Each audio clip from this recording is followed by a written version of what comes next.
Robert Fuller's rugged good looks captivated West fans in films such as Wagon, Train, and Glamour. He was famous for his charisma and unforgettable roles, but his life outside of acting has been full of interesting turns, from his rise in Hollywood to the mysteries surrounding his abandoned house. What happened to the actor after he left the spotlight? Where does he live now? How much is he worth? How much is his longtime wife worth? How does she fit into the story? Join us as we reveal the hidden details of Robert Fuller's life, including his home life, wealth, and the impact he left behind. Some of the things we find out may surprise you. What do we know about Robert Fuller? Robert Fuller was born on July 29, 1933, in Troy, New York, as Leonard Leary Lee. He was the only child of dance teacher Elizabeth Betty Lee and Navy Academy officer Robert Simpson Sr. Later, when he was a child, Betty married Simpson Sr. and moved the family to Key West, Florida. During this time, young Leonard Simpson, who was known as Buddy, changed his name to Robert Simpson Jr. His parents owned and ran a dance school where Robert Jr. learned to dance well. During the day, his mother taught ballet to local kids, and in the evenings, she and Robert Sr. taught ballroom dancing to Navy personnel stationed in Key West. Robert Stanley Simpson Jr. never liked school, and he dropped out when he was 14. By 1950, when he was 16, his family moved to Hollywood. His stepfather was an excellent dancer who changed his name to Robert Cole and worked for almost 40 years in some of Hollywood's biggest shows, such as Oklahoma Jailhouse Rock and Gentlemen Prefer Blondes. Interestingly, a young Robert Fuller had a small part as a dancer in Gentlemen Prefer Blondes. While his stepfather was successful in the dance world, Robert Jr. mostly worked as a stuntman and did other odd jobs around Hollywood. Friends told him to join the Screen Actors Guild because he could make more money as a union member, so he did. He officially changed his name to Robert Fuller. Early career and Army service. In 1952, Robert started getting extra roles in movies like Above and Beyond, The Harder They Fall, and The Man in the Gray Flannel Suit. Following his stepfather's advice, he started auditioning for dance roles and was cast in movies with Hollywood's biggest stars, such as I Love Melvin with Debbie Reynolds, Gentlemen Prefer Blondes with Marilyn Monroe, and Latin Lovers with Lana Turner. In 1953, he was drafted into the U.S. Army and sent to Korea, where he served honorably and won the Outstanding Soldier on Guard Mount Award 3 times. When he returned home in 1955, Robert thought about giving up acting, but his stepfather and close friend Chuck Courtney persuaded him to take acting classes first before making a decision. Those early lessons led him to train under the legendary Sanford Meisner, whose students included Hollywood greats like Gregory Peck. In 1956, Robert got his first speaking part in Friendly Persuasion, which starred Jon Voight and Grace Kelly. He also worked with John Smith, who would later play Laram. He got a few small parts over the coming years, but his big break came when he played the bad guy in Teenage Thunder. In 1957, he played the lead role in the sci-fi movie The Brain from Planet Arouse. The Western series Summer City cast Robert in 1959. Hollywood began to notice his work on Summer City and a few other projects. Soon, the producers offered him a role in the new Western series Laram. Initially, the producers intended for him to portray Slim Sherman, but upon reviewing the script, he became firmly committed to the character of Jess Harper. When he said he would rather not settle, he turned down the offer for Slim and walked out of the executive's office. But fate had other plans. The next day, his agent called with bad news. The studio had replaced Jess Harper, and the part was his. Interestingly, the studio fired John Smith, who later played Slim Sherman.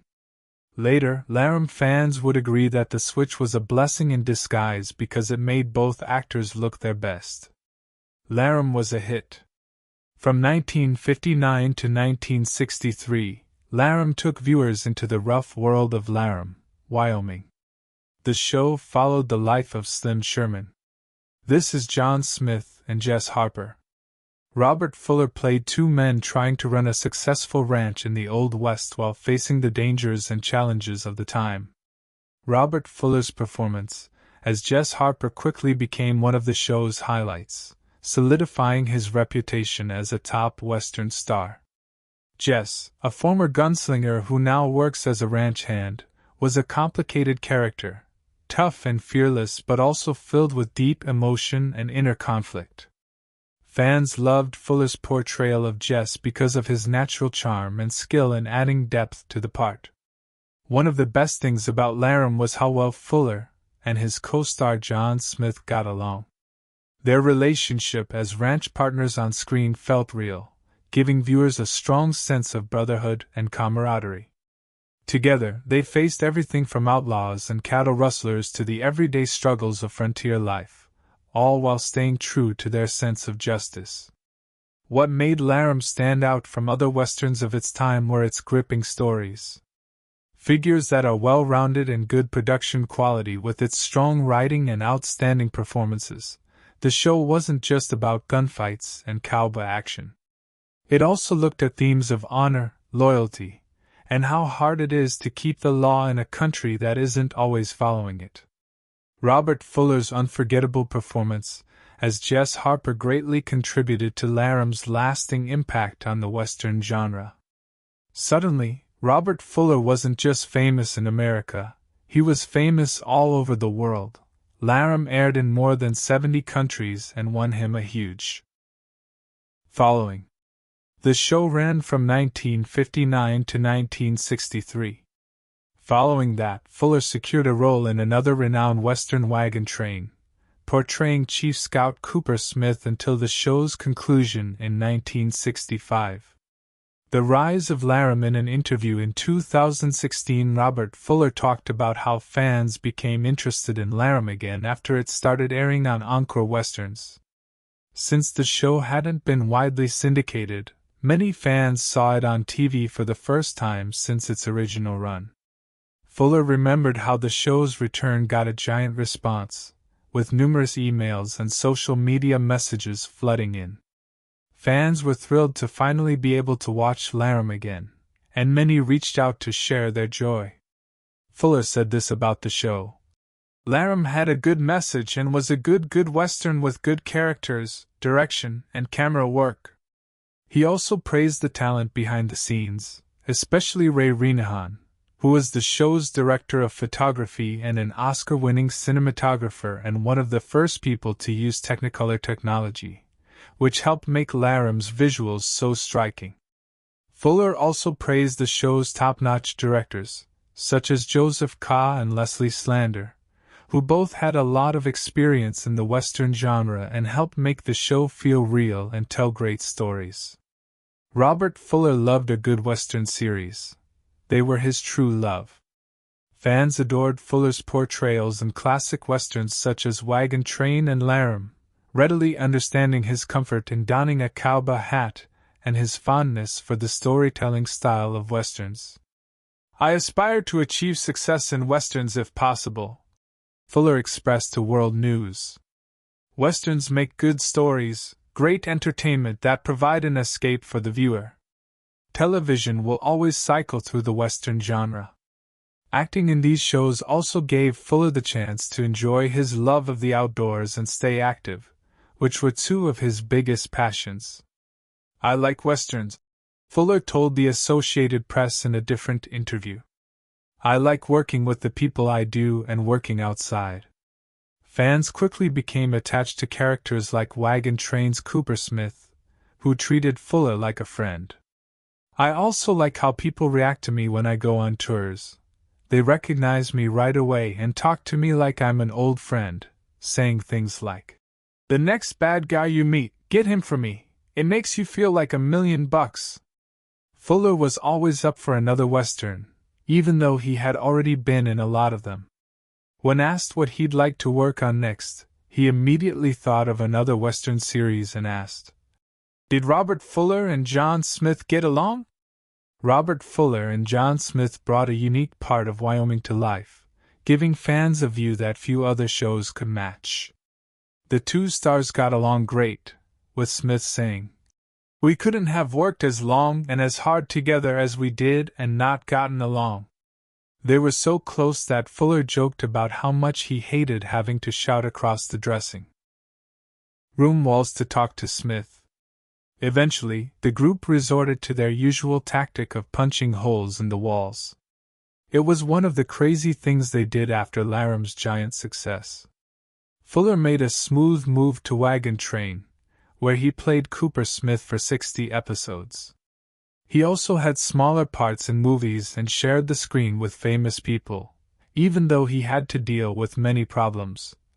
Fuller was finally convinced to join the cast of Call for Help by Jack Webb. It wasn't the type of role he would have chosen on his own, but despite getting along well with his castmates, the call of the Western Trails was always in the back of his mind. Fuller's car and Dan Durrier. In a 2016 interview, Robert Fuller shared a memorable piece of advice he received from the legendary actor Dan Durrier. Fuller, who was still a newcomer in Hollywood at the time, had the opportunity to work with Durrier on early episodes of Laram. Not long after meeting, the two went to lunch together at Universal Studios. During the meal, Fuller was struck by how friendly and gracious Dan was. He seemed to know every waitress by name, and treated them all with such kindness which left a lasting impression on the young actor. Dan wasn't jaded by his years of success, and still had a down-to-earth charm, but the most valuable moment came when Dan leaned in and gave Fuller some advice about managing his newfound success. Dan asked him to be careful with his money, especially since his first series was giving him a steady income. He asked Robert not to give in to the urge to buy expensive things. "Don't do what all these stars do and buy a new car right away, okay?" Dan told Robert that what he said was wise, and Robert agreed. But 3 days later, he drove onto the lot in a brand new 1959 Thunderbird. It was his first new car, and he couldn't help but treat himself. As he pulled up, he couldn't help but feel a little nervous about how Dan would react, but when he saw Dan, the older actor just laughed. Robert joked that he couldn't help himself, and Dan told him he couldn't blame him. It was a beautiful car. In the 1960s and 1970s, westerns like Emergency Rises and Love Boat Beckons started to lose popularity, and Robert Fuller's career also had problems. He kept getting parts in movies like Return of the Seven, which was the sequel to the Magnificent Seven incident at Phantom Hill, and Mustang Country, where he co-starred with Joel McCrea in McCrea's last movie in 1971. Jack Webb, the producer of Emergency, saw Fuller's film The Hard Ride and was convinced that Fuller would be perfect for the role of Dr. Kelly Brackett. Webb was so persistent that Fuller turned down the role twice. But in the end, Fuller agreed, and the show became a giant hit, introducing him to a whole new generation of fans. Fuller was excited to star in the 1980 pilot for Jake's Way, but it was never picked up. During the 1980s and 1990s, Fuller was a guest star on more than 20 TV shows, including The Love Boat. The Fall Guy Killing. Matthew Houston wrote to her. The Tour of Duty and The Diagnosis. Murder. In one of his most memorable roles, he played two people in the same episode, an Old West town sheriff and Jess Harper's great-great-grandson Wade Harper. After his appearance on Walker, Texas Ranger, Fuller retired, happy to end his career on a Western, which had always been his dream. Going back to his roots in his personal life, Robert Fuller sang at some events with Bill Aiken's rock band Los Nadas during the holiday celebrations in Whiskey Flats, California. As the Grand Marshal of a Memorial Day parade, he took the stage and sang the 1950s song Caribbean, but he later told the band that he only knew the first verse. In 1967, Fuller recorded an album in Munich, Germany, with most of the tracks being in German. The album included songs like Eine Kalbe Lonesome Kalbe and Adios Mexicana. Say Goodbye to Mexican Girl Uber After Development, and Zinvi Bloomin' Girls Are Like Flowers. Fuller married Patricia Lee Lyon on December 20, 1962, and the two had 3 children together. They got a divorce in 1984, and Lyon tragically died of cancer in 1994. By the 1990s, Fuller had mostly stopped acting. His last acting credit was in 2001, and he married Jennifer Savage, who was known for her role on NBC's Saint Elsewhere. Fuller got together with the emergency cast members who were still alive for the emergency convention at the Burbank Airport Hilton. All but Julie London, who had a stroke in 1995 and was later diagnosed with lung cancer, were there. Bobby Troop, her husband, passed away just months after the reunion. During the event, Fuller and his co-stars shared memories and reflected on their time together, noting that they had always gotten along well. Fuller honored his friend James Drury at the 2010 Festival of the West, where he presented Drury with the Cowboy Spirit Award. He also paid tribute to their late co-star John Smith, reminiscing about their close bond both on and off-screen during their time on Laram. Smith had attended the festival in previous years before his health declined. In 2004, Fuller and Jennifer moved from Los Angeles to a ranch in North Texas, a move encouraged by his longtime friend and neighbor Alex Cord. The two had met in 1961 while filming Laram when Cord made his television acting debut. Fuller's stepfather, Robert Simpson Sr., passed away in 2009. Fuller remained active in the Western community, attending events like the Wild West Toy Show in 2010 and the Spirit of the Cowboy Western Festival in 2012, where he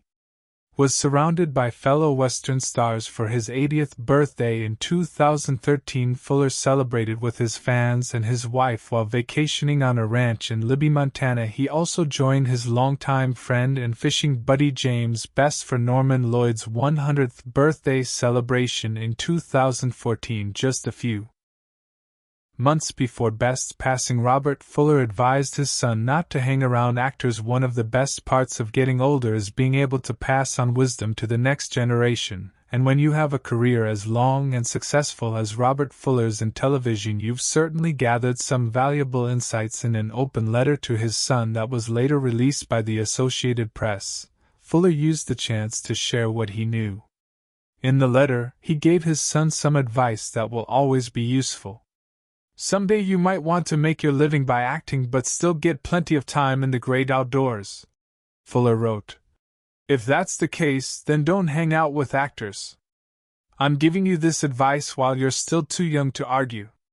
Having worked with players for years on TV shows like Laramie and Wagon Train, Fuller respected the craft, but he warned against making it your whole life. He said that if you do that, you'll act all day and talk about it all night, which is boring. Fuller's big break came in westerns, so it's not surprising that he asked his son to follow the same path if he wanted to become an actor. But it wasn't just about the roles, it was about the people he would meet along the way. Do everything possible to stay in westerns. Fuller said there was a good reason for this. He would have more fun working with stuntmen and wranglers, the kind of guys who jump into action when the sheriff calls for a posy. They're salty, down-to-earth people who think the method is just a fancy way to get on a horse. These guys know where the best quail are hiding and where the fish are biting, and if you don't act like an actor, they might even take you along. Robert Fuller's net worth, house, and the quiet life on his Texas ranch. Robert Fuller has gained a lot of experience over the course of his decades-long career in show business. He is now 81 years old and is thought to be worth about $5 million. He mostly makes money from working in TV, movies, and music, but a lot of his wealth comes from the roles he played in the 1960s and 1970s, which continued to make him money through syndication and fan appreciation in those years. Fuller's pay depended on the role. During the peak of Laram and Wagon Train, he made a good amount of money for a leading man at the time. Reports said it was anywhere from $2,000 to $4,000 per episode, which was a lot of money for the time.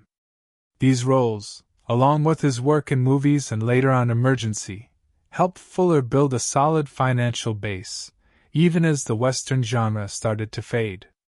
Today, Robert Fuller lives a comfortable life away from the spotlight. He lives on a beautiful ranch in North Texas with his wife Jennifer Savage. This property is very different from the busy Hollywood scene Fuller used to live in.